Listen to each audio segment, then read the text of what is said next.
This is My Climb Project by Zach Durbin. K. What do I know? Guitars use electricity to produce sound.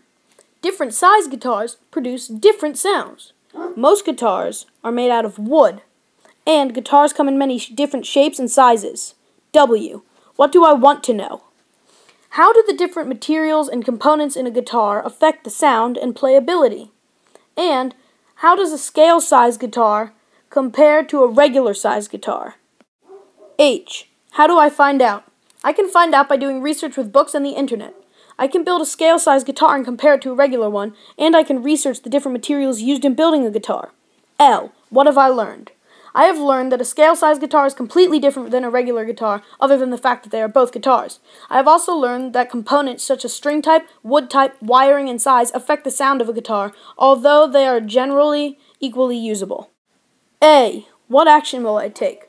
I will research the components in guitars. I will then collect certain materials and construct a scale-size guitar. I will compare its sound to a regular guitar. Finally, I will make a video showing what I did. I made an Altoids tin guitar. I had to collect all of the components, including an Altoids tin, rulers, and an old Bic pen. This had 9 steps. I found it on Instructables, and I went through all the steps, and I used a lot of glue, and I came up with this, which is a guitar, it actually works.